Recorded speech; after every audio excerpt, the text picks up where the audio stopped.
Unbelievable devastation there. And I was just reading, Alana, so few people have cell phone coverage or internet access out there, so they're relying on local broadcasters and radio stations to give them the information that they need. Yeah, temporary towers were put up there. It's a disaster zone. Your heart breaks to see communities like that just devastated by the weather, and that unfortunately is the situation they will be cleaning up in Asheville for a very, very long time.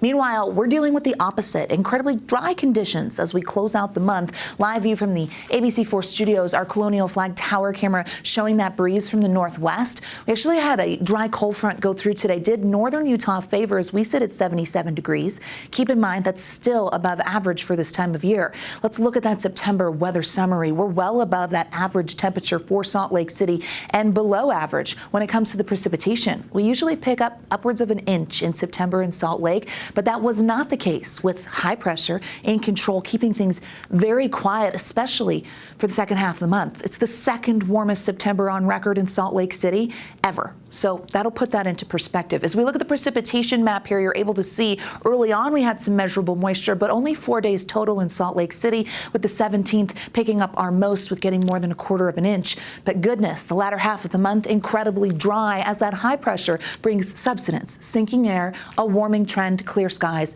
and quiet conditions. We see that on the radar here, satellite radar showing the last few hours that cold front exiting the state. Northwest flow behind it, which cools us down. That wind shift is a big deal. It definitely knocks us down temperature-wise, and we saw that today. We were coming off of record-breaking heat for the weekend. As we hit 96 on Saturday, now we're at 77. So big difference here. 70s along the Wasatch Front, 80s and 90s on the eastern side of the state, 80s for the I-15 corridor. Along the Wasatch Front, 70s turning into 60s for tonight with clear skies and dry conditions. Get used to that, a few more of those. Let's talk St. George for a moment. 92 triple-digit days thus far. We're sitting at 99. If we hit 100 today, that will be the latest 100-degree temperature reading on record.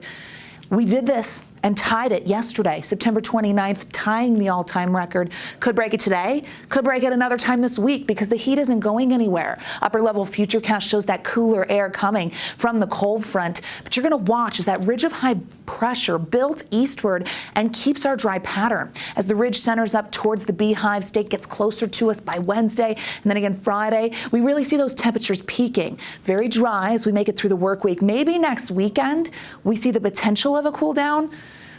But folks, it's looking like a very, very warm start to October throughout the state. A dry one as well. Futurecast showing very quiet conditions. But today's significant because it's the last day of September, and it's also the last day of our water year. Salt Lake actually doing pretty well, average, I would say. As you look at our water year update, it takes you through month by month. When we saw above average precipitation, we started healthy in October and November. February, a huge standout. March did well.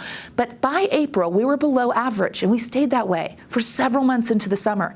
Last month, the miracle monsoon came through, but we're below average for September, putting us at 16.3 inches above average in Salt Lake City for the water year. We'll take it. We love that. As we take a look at the water year regionally, Provo doing well, but the southern half of the state coming in below average in places like Cedar City and St. George. It's the desert. Water's our most precious resource, so of course we monitor it closely and keep you in the know. 70s and 80s for tomorrow, 90s in Moab, 99 in St. George. We could stay right on the doorstep. You know I don't love a 99, and I go 100 Wednesday and Friday. I think the potential to hit it again is there. Only upper 90s when we cool, which is goodness gracious, very hot as we get through October. The Wasatch Front shows those 80s, mid-80s by Wednesday. Lots of sunshine, little more cloud cover for the weekend with a potential cool down, but a very quiet pattern and above average start to October. Brian, Sarah, over to you.